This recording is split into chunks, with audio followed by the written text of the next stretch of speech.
I have all these values of what actually mattered to me, my purpose in life, my people, my community, my presence. And I realized like this investment is part of the wealth pyramid of building passive cash flow. It lets me continue pushing on both things of taking care of my family, but some of these philanthropic endeavors, including building Fulfillionaire, which is really exciting to really like grow the movement. So now I'm associating what could have been a really boring transaction of a triple net lease and passive income, and I'm linking it emotionally with the things that matter to me most. So Krishna, on Tuesday, I got to fly to Denver and I had the best day ever. It was so cool. After years of managing operations and real estate downturns, I got to go from defense to offense. I got to look at 3 new deals, and it was like Amazing Race. I had like 9 hours to make decisions on 3 deals, and the money mystic JP just got to play. And it's my favorite place to be. You know, I love actually transactions and mastering transactions. That sounds really exciting. It was the best. Like, I kind of forgot how much I love doing deals in real estate. And, you know, Chris, one of the things I realized is that there really is an art to a deal. Like, you know, it's one thing to talk about AI making things really efficient, or you can get all the fact patterns down. But what I realized with each one of these transactions, the human component was just as important as the fact component and the transaction component, that it makes all the difference in the world. And I'm seeing my friends where they get stuck. They fail on transactions or they lose it because they don't have the complete art of understanding the difference between the external factors, which is the data, how much, what are the terms, all that stuff. And they get so fixated on that. But there's a whole underworld of the internal part of a transaction that if you don't have both in sync, you're just not going to be like, you're going to be losing a lot of deals. I think you're going to be missing a lot of opportunities. Some of my best deals came, I think, because I'm able to look at the external and the internal and quickly on the fly, it's natural for me, figure out the next thing that needs to be said. Tell me more. How do you balance the two? What are the external and the internal? Yeah, so look, I feel like it's really easy. Everyone go to GPT and make an offer. You know, everything's so commoditized. So if I'm looking at let's say I'm looking at a $30 million real estate project, and like everybody has the same data. They go to the same databases. And what I've learned as a seller or a buyer, transactions are on $30 or $40 million. Everyone's coming in about $1 million, give or take. Somebody might be at 39 million. One person might be at 41 million. It's not that different these days because everyone's gotten so efficient with data. So then you try to win them over with more external terms. What are other terms? I'll give you non-refundable money in this amount of time. Like I'll do all these different things. And what I've learned so many times is I can win offers as the money mystic, as someone who loves transactions, when I go further. And the thing that you have to go further with is on the internal. So what is the internal side of things? And I think this is missed a lot in deals. Trying to actually understand what the other person wants. Not what they say they want, not what their broker says they want. But if you can actually, and by the way, brokers or in any transaction, try to stop you from getting to know the buyer and seller directly. They're afraid that you're going to say something and the whole transaction will fall apart and they won't get their commission. So they do their best to block you from actually getting to know. But if you can actually get around that and figure out what that other person needs, that's where the magic happens. Yeah. Have you ever had an experience where you got to go directly to the seller by bypassing the brokers 100%. And win the deal? Tell me. 100%. So I'll just take a fun one. This was just, since you were just at my Utah house, you know, we had a great Fulfillionaire weekend. Krishna, you did a great job as always, putting all the operations and leading the whole thing. And I thank you for it. But there's a story with that house. When I bought that house that you were just in Utah, the broker tried to keep me away from the seller, but I found the seller's phone number and I called him directly. Got in trouble for it a little bit. And I was trying to figure out what was going on with the seller. And the seller was basically going through a health crisis and had other things going on. And the seller was very paranoid. The 3 other transactions had fallen out. And in his mind, and this took some conversations with him, he's like, "Why are you calling me?" And I'm calling you just to introduce myself. I think you have a beautiful house here. Like, you did a great job on your house. And by the way, you and I knocked on another door this weekend. We just went right to the owner. Did you notice how we did that this weekend? Totally. And how great that was? Yeah. So I'm talking to the owner, and he told me there was 3 fallouts. 3 other people promised to close and they didn't. and on and on and on. And so I realized for him, certainty was really, really important. I also, because he was going through a health challenge, I could feel his fear, and he wanted to know he could count on me. He wanted to know he wasn't going to get taken advantage of, and he didn't want me to know how vulnerable he was. He was going through a lot of physical pain and things, and he didn't want to show it to me, which was why he wanted to hide behind his broker, and he didn't want to be taken advantage of. And so his name is John. And so knowing that, and by the way, Krishna, the most important thing is, and this is going back to like really mastering the human side of a transaction. If any of you guys out there want to know, how do I win my transactions, whether and anything I'm negotiating, I'm about to give you the secrets that no one will tell you. The more you dial in, not only what the person needs, but you actually care about what they need. You can't fake it, just like you can't fake it in a relationship. Like, you have to generally care about them as much as you care about you. And if you can get there and they can feel that caring, it changes the transaction. So once I kind of got the cues of what John, the seller, needed, over time I just said, John, you can count on me. Like, if I'm paying up this money, says JP, a lot of people have said that. I said, well, what if I put up $7,500 non-refundable next week?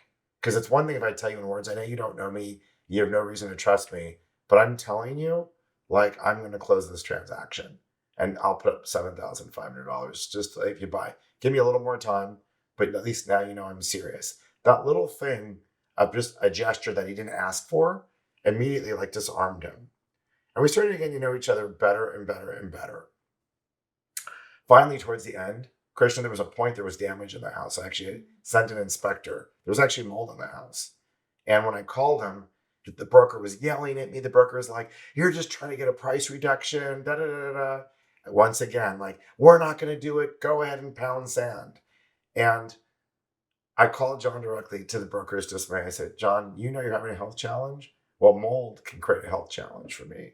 And I know that we both care so much about our families and health that I'm not trying to be extractive. There's no angle here, except I just need you to deliver me a healthy home. I know this is inconvenient. I know this is going to cost you some money, but I know that if it was the opposite and I was the seller and you were the buyer, I would do the same for you because I know that you're going through a health challenge. And it melted him. Mm-hmm. It just melted him. And he did it. And then the very end, we're still friends to this day. I've had the house for 10 years. We're still friends. And you know what he said to me in the end, Krishna, which was crazy? He said, you know this house is going to double in price. Like, you know you're about to make a ton of money on this house, right? I go, I know. And he goes, I'm glad. And I'm glad for you. It's the perfect. I need to do something else with my life right now. And I'm glad it's you, JP. Mm-hmm. How cool is that? That's really cool. And I think it shows how money can exemplify the personality and the character of someone on either side of the deal. Oh, it really can. And for better or worse. I mean, you can see the worst side of people with money as well. Totally. Yeah. And you can make the choice to be extractive and take advantage of someone's situation. And they feel that. Yeah. And that's going to be an energetic currency throughout the whole transaction. Or you do what you did, which is really understand where a person's coming from. Yeah, and by the way, this isn't virtuous though. This is just also really, really good because human to human, we feel so much. So again, it's like, you win by doing the right thing, but what that takes, and this goes back to Fulfillionaire principles, it really takes trust that you as the buyer, you and this what you want, that there's enough in it for you to get what you want and still be able to give and know and trust that everybody can win. And by you coming from that energy, more will come to you. And I know this can sound woo-woo because a lot of people are like, well, what's that have to do with it? I can tell you every time the surprises that come. And again, I look at spreadsheets. I don't guess, but you leave a little room for the other person. And a lot of it goes, but I've learned this so many times, it's not price. I know people talk about price so often, and I found I can win things time and time again where I'm not the highest bidder. And I think everyone thinks and the brokers will tell you, and other people and lawyers will tell you, it's offer more money, and they miss the point of what actually got the deal done. What is an interesting story about a time that you tried to rush, like an opposite side of the story? Really try to rush it? Yeah, try to rush it. Do you have an example? Well, when you say like rushing it, like you mean like not coming from that place of caring? Is that what you mean? Oversold, overexplained, caring about the visible structures more than the invisible structures. How did that feel to you? Well, I gotta tell you, I'll tell you a story that just happened in the last 6 months. Yeah. So, and by the way, and this was an interesting, because I always come, Krishna, at this point of my career as a Fulfillionaire, I always come with that energy of a win-win. So it's been a while. It wasn't rushed, but I'll tell you what was interesting.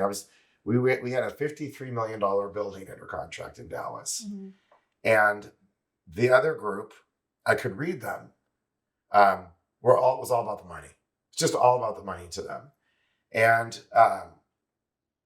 so I kind of read the room. We put like 6 months, and we were the absolute right buyers for this thing. We knew the property. We really were going to do a community impact program. Like the building had been not run optimally. It needed some TLC on the inside. You could feel the energy. Buildings have energies, apartment buildings. You can tell how the management's running it. So I'm on the phone call, and they kept saying it's about best dollar, highest offer wins. And I knew they had no consciousness. Like they definitely were not using the invisible structure. They were very focused on the visible structure. Just show me the money. But when I talked to them more, I realized that their biggest pressure was they had a $3 million tax bill, and it was due in 60 days. And they've been also left at the altar twice, which happens very common in my industry. Just because you think you have a deal done doesn't necessarily mean your deal is done. And so I read the room, but here's where I read the room wrong. I said to him, let's focus on your tax bill. He goes, well, I have an offer that's $1.5 million more than yours. I said, I hear you. And let me help you solve your $3 million tax dollar bill, because I'll close quicker. The other person's uncertain. I'm willing to give you $500,000 of money, non-refundable today. I've already done my work. These other people are promising you more money, but they haven't done the work. They may just leave you at the altar. And then if that case, then you lose, then your offer is worse than mine by $1.5 million. Not am I giving you my word. I'm putting up my money to show you that I'm my word. But you know what he did? He couldn't help it. He went with the higher offer. Wow. And it fell out. Wow. So he lost over $2 million by that decision. But I knew at the time I could read him, the invisible part. I could read his emotions. What was in it for him at that time was ego, pride. Nobody was going to tell him. He needed to see that top line number. And so I knew that, unfortunately, like logic got overthrown by ego of wanting to get to the highest number he could. And he needed to prove to his partners and other people that he was that alpha male. And there was nothing that took precedent over anything else, which was crazy. By the way, my partner in this deal was a billionaire who was willing to back this deal. So like talking about safety and security, we had phone. I put him on the phone with the billionaire. Like it was insane. But you can read that just because you can show up this way, and if the other person's coming from a completely different direction, then the energy can't really, just like Fulfillionaire, the energy of giving and receiving and creating that doesn't always work. So it doesn't always work. But even being able to read the room, and if that person's completely in the visible structure, then you can play from that point too. And then you're just another person playing on visible structure, which is how most people play anyway. So it doesn't mean you can't win deals that way. You're just missing the richness and the nuance of it. Yeah. As I'm hearing you tell these stories, it reminds me of something that you've actually told me a long time ago. Yeah. One of the things you told me was, Krishna, there's a lot of people that do deals, and the reason that I'm as successful as I am is because, well, maybe you don't say but the reason that I'm able to get my deals done is because I ask questions that nobody else asks to get information that nobody else gets. Right? Stuff the AI can't tell you. Stuff that the AI can't tell you. But as I'm hearing you tell these stories, you have to structure, like there's underwriting, which gets you to the visible parts. But what's the emotional underwriting that gets you to, that gets you to the underlying invisible structures? Right. Like, how do you get that information? And the next question I have is like, what's your mindset going into this to actually frame a deal in the way that makes the most sense to you? Right. And so that you can win. Right. Well, first off, those are two big questions. I'm going to start with the first one. So we talked about the difference in Fulfillionaire, the difference between profitable wealth and coherent wealth. And really what we're talking about here is people, if you don't have that real security, if you really don't have your inner and outer worlds aligned, you tend to go for profit, profit, profit. And the funny thing is, and we talk about this in Fulfillionaire, if you don't have a clear plan, if you're not feeling safe, it's an endless chase where billionaires need to make 2 million because they never found their safety point. And we talk a lot about that. So again, it's the same energy as Fulfillionaire, Krishna. When your profitable wealth is chasing the external, coherent wealth is fulfillment wealth because you know there's enough, you know why you're doing what you're doing. And by the way, I really think that business transactions have a lot of energy to them. In fact, I'm going to tell you something before I ask your second question. There's a story and it says, when you go to heaven, what do you think the first thing, if you go through the pearly gates, what do you think the first thing the angels are going to ask you about your life? And this was really an interesting thought. This is comes from the wisdom tradition, Judeo-Christian wisdom tradition of the first question. And it's supposed to say a lot about who you were in your life. And the question is, how did you transact your business transactions? How were you in business? Because how you are in business will show me all the things I need to know of how you are in life. You would think that the question obviously would be the pearly gates, were you a good person or you a good dad? No, it's how did you transact yourself in business? That'll tell me everything about you. So if you think about it from that perspective, Krishna, then business isn't just about zero-sum game. It's not just about how do I win and someone else lose. There's actually a coherence wealth. And when I say coherence wealth, what I specifically mean is you know that you're here for a purpose. Hopefully, your principles of why you're here as a purpose shows up in every part of your life, whether it's being a good father, a good husband, or being a good businessman. And being a good businessman means that, I talk about this at Thrive, doing good and doing well. And that's the absolute principles here at my real estate company, Thrive FB. How do we make sure that all the stakeholders win? Going back to conscious capitalism, that is coherent wealth. All the stakeholders win. You don't have to take every nickel off the table because you trust by sometimes just getting to what the person needs. Behind that nickel is $10 for you. And I've found that time and time again, that to be true. So once you build that manifest, if you're in scarcity, if you're in fear, lack, scarcity, or not clear with either in your mindset, you have a scarcity mindset, which is back to Fulfillionaire, or if you're not living in the 4 Ps of Fulfillionaire, your 4 Ps obviously of your people wealth, your prosperity wealth, your purpose wealth, or your play wealth, or presence wealth. If you're not in your Ps, then you're just all over the place. You're a big hot mess. So it's pretty hard to answer in your second question. It's pretty hard to actually get in coherence wealth, and it's pretty hard to prepare into a negotiation if you're not even clear with your own Fulfillionaire framework. Does that make sense? Absolutely. Yeah. Part of being a good negotiator, sure, there's some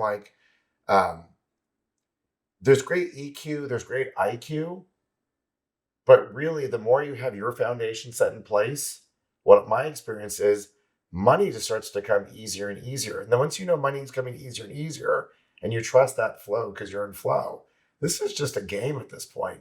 And it's a fun game because lots of people can win. Does that make sense? Absolutely. You're building the foundation within yourself to understand, one, how you work and how you operate and what's true for you in your environment, which then makes it easier in your EQ to understand that within another person. Right.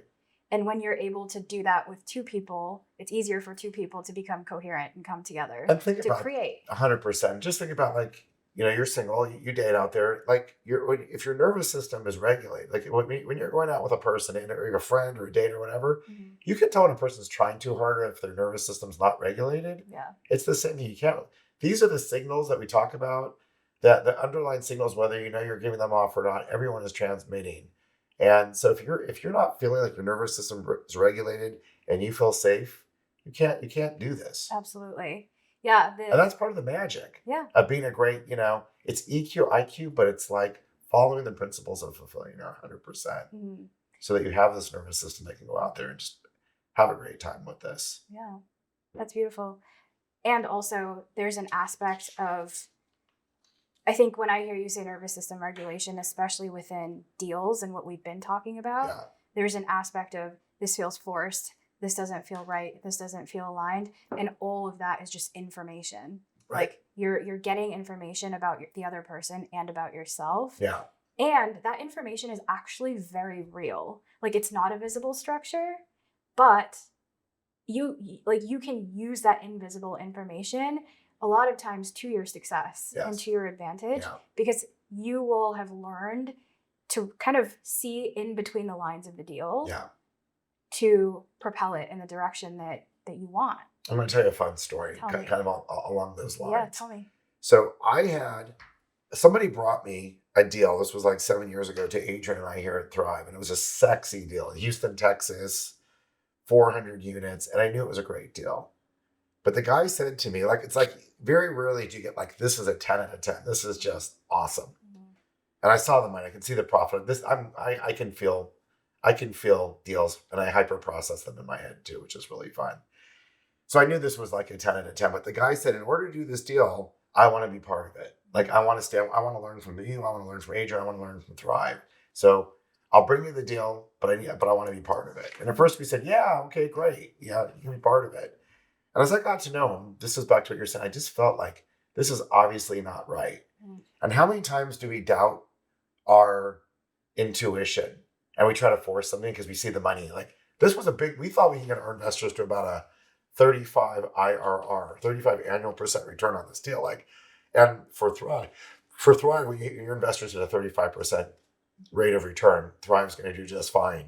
And so how many times do we just not listen to that gut? So I knew, and this was as I was getting more in line with my nervous system, that this guy was not in it. Not only did we not share the same values, this guy was out of integrity because he was still living and all about the money. Mm-hmm. He would do whatever it took. It was a zero-sum game. He would literally, felt like to me, he would lie, cheat, and steal to get to that money, which a lot of people would do. Mm-hmm. So I started checking him out more, and it turns out there was past references that weren't perfect about this guy.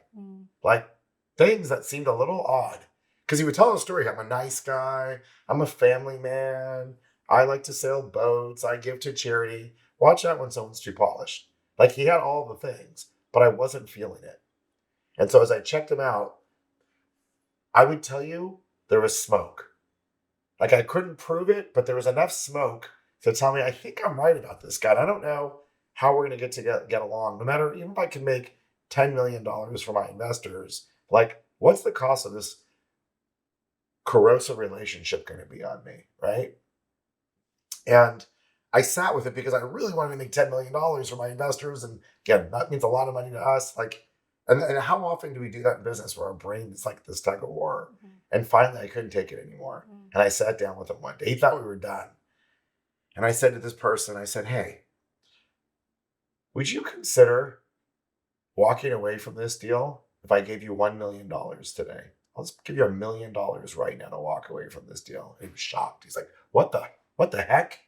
And at first he was like insulted. Well, why would you give me $1 million? Like, I don't get it. Like, I'm a perfect partner. Like, why? You don't want to do that. I said, no, I want to give you $1 million. I go, I want you to feel so good that you found this deal that I'm just going to give you $1 million today. And he goes, well, I don't get it. Like, why would you give me $1 million? And I said to this person, I said, listen,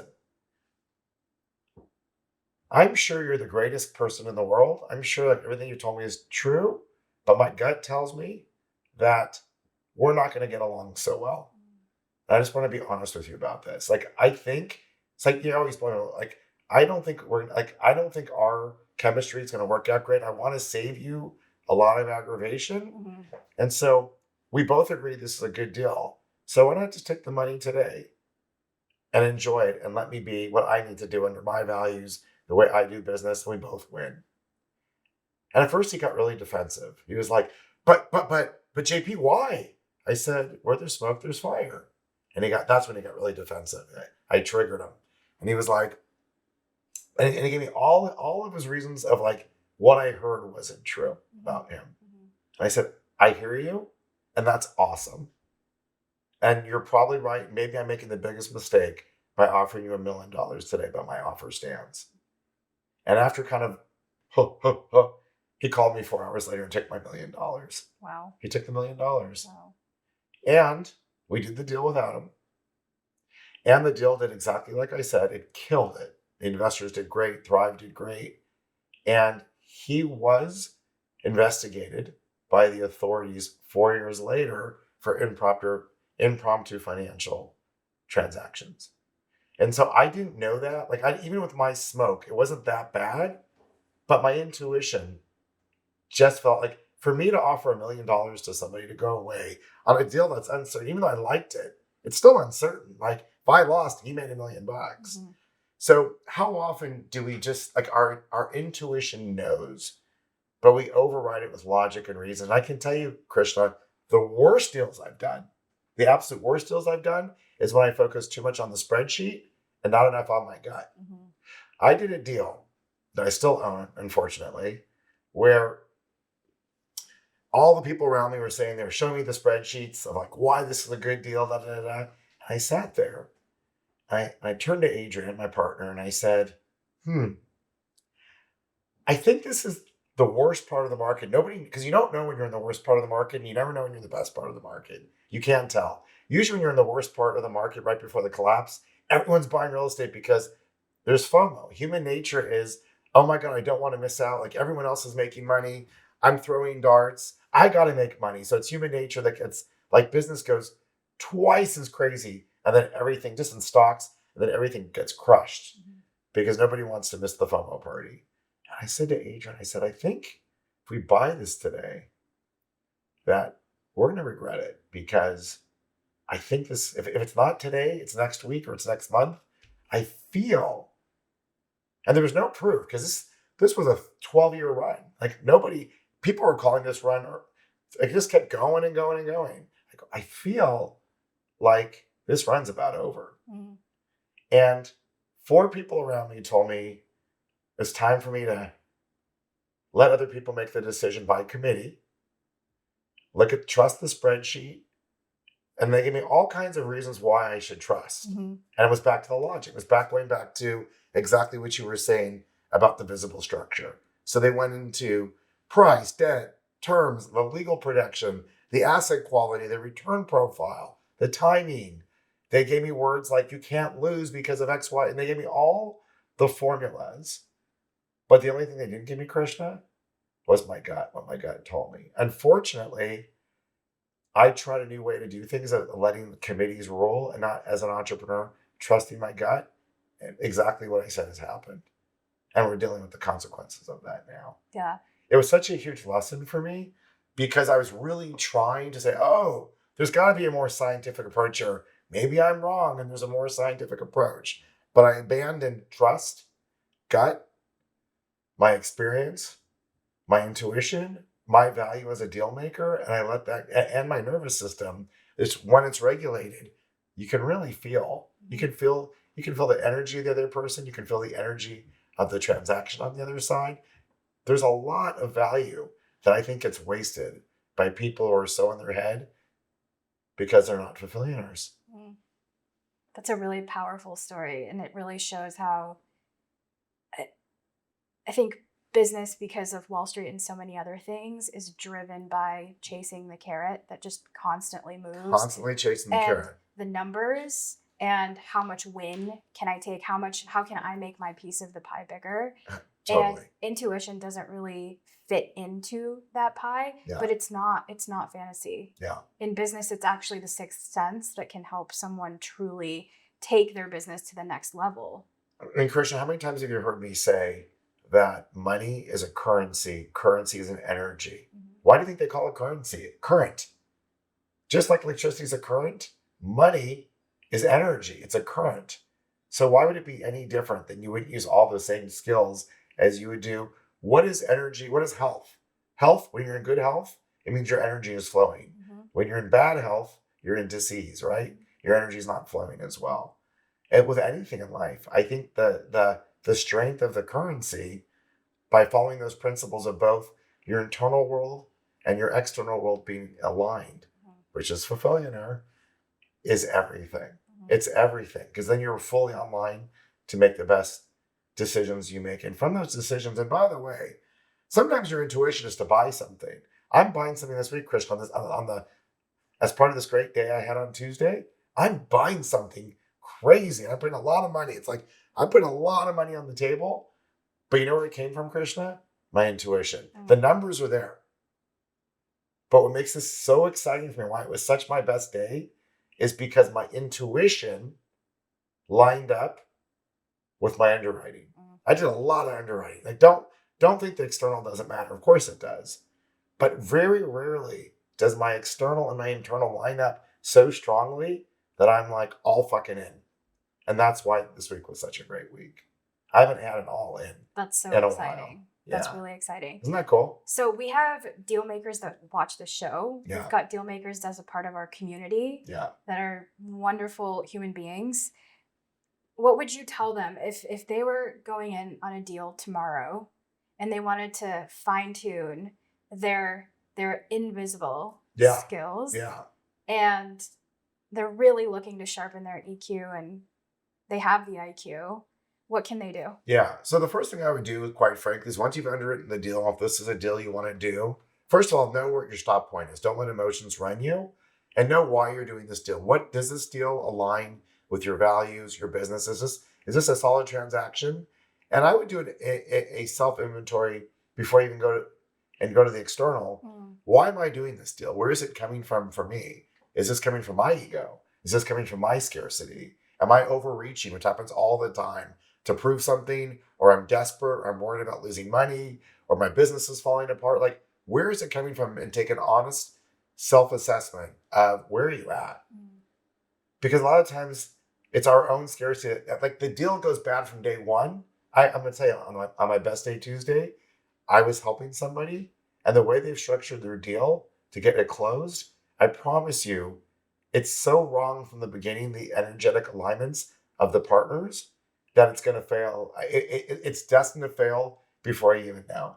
And it's going to cause heartache and probably lawsuits, and investors will lose money. And so I was fortunate enough to be able to coach that person. Like, do the internal work and get your alignment between your partners, your investors, your thesis, why you're doing this, aligned first. And then once you have the alignment internally, externally, I would really encourage you to research the person on the other side of the transaction and get to know them. Find out, nowadays it's so easy between chat and search, find out who they are on LinkedIn. What clubs are they part of? Do they like fishing? Do they like hunting? Are they into philanthropy? Or are they just like a dad? Are they a new dad with 2 kids? Like maybe it's not that much. Maybe there's a dad with 2 kids. What does their resume tell you about them? Because your resume will tell you a lot of who they are and who they become. And from that, you can start to make some assessments. If a broker or somebody's stonewalling you from getting to know them, in your letter on your offer, write a letter as to why this transaction is important to you. And if you can incorporate some of the things that match their values, you explain not just the offer, but the cover letter or the email that he's going to see, because it's a broker's duty to pass they have to, by law, pass everything on. So if they're stonewalling you, write a cover letter and talk to their values and your why. Because everyone's reaching for the how, but not the why. And that would be like I could give you 10 tips if we had like option 2, but that alone, watch the difference of your probability of success from just taking that time. That's awesome. Yeah. I think there is, it's a constant refinement and a constant mindset shift. If you've been practicing closing deals one way, this is a new way to do it. Yeah. And it does come with a distinction. You will stand out with people, and people will recognize that you're doing something different. Yeah. But that is Fulfillionaire. And that is Fulfillionaire. That is the embodiment. So we were just chatting about this. People who make money, they expand their life. And you can see it. They're taking the trips, they have the cars, they have status, they have this wealth that you can see on the outside. Yeah. And Fulfillionaire is, yes, you can have all of those things, and it's a true capacity and an embodiment of really inner work and how far you've come within yourself, and how you can like have this capacity to hold the wealth and hold the other person, hold the deal, and hold all of these invisible and visible structures to truly refine and create what matters to you within wealth and purpose and presence and play. Mhm. Yeah, 100%. Also, when people hear the word inner work, if those of you are like, I don't know what that word means, inner work, or that's too woo-woo for me. Inner work can be as simple as, and this is part of the Fulfillionaire, principles. Inner work is, you got to just identify, where does your like stories and framework from money come from? Mhm. For most of us, we've learned most of our stories from when we were 15 years or younger. We got it from our grandfather, our religious institution, our parents. Money doesn't grow on trees. I had to eat to this day, I'm trying, Krishna, so hard to not eat every food on my plate. I'm trying to really be more conscientious, but that was burned into me, that you don't waste, because we had a lot of scarcity principles growing up. So the inner work, just to start with, there's lots to the inner work, but simply just to wake up to understand, what are the driving principles for you? Um, and for a lot of people, I can tell you, after all the conferences we've done, all the people we've interviewed, unfortunately, they don't have the most healthiest mindset or stories behind their money. And they're not even aware of it. But when we do the practices with them, it kind of makes them aware that like they're really coming from like one of the most toxic ones. I mean, there's 100 toxic ones. Is that somehow money is the root of all evil, is sinful. So if you have some little old pattern in you that actually making money will cause you misery in some way, like the wheel has to fall off, you can't have it all the things we talk about, it's pretty hard to make money. And so many people gas break. When I say gas break, they make money, they lose money, like the lottery winners, because they don't have a healthy thing. So I just want to say, when you do the inner work, there's a lot of inner work, but the inner work simply means being aware of like, what do you stand for? What are you trying to manifest? What are you creating by putting this energy out there? Right? And who are you being? Yeah. Who are you embodying with these beliefs and without these beliefs? Yeah. And watch how different you'll feel while doing a deal, or On this how you this show up. offer this week, Krishna, on the Walgreens Yeah. that I did. The Walgreens is the Walgreens. First of all, it's a nice, clean community. Actually, I see it actually creating value for people. It's across the street from a hospital. Like, I was feeling the vibe. The store it was clean. The manager had a lot of pride. Like, I walked in and it felt in integrity, just what they were doing there. But then for me, and going back to the Fulfillionaire, I have all these values of what actually mattered to me, my purpose in life, my people, my community, my presence. And I realized like this investment is part of the wealth pyramid of building passive cash flow. It lets me continue pushing on both things of taking care of my family, but some of these philanthropic endeavors, including building Fulfillionaire, which is really exciting to really like grow the movement. Yeah. So now I'm associating what could have been a really boring transaction of a triple net lease and passive income, and I'm linking it emotionally with the things that matter to me most.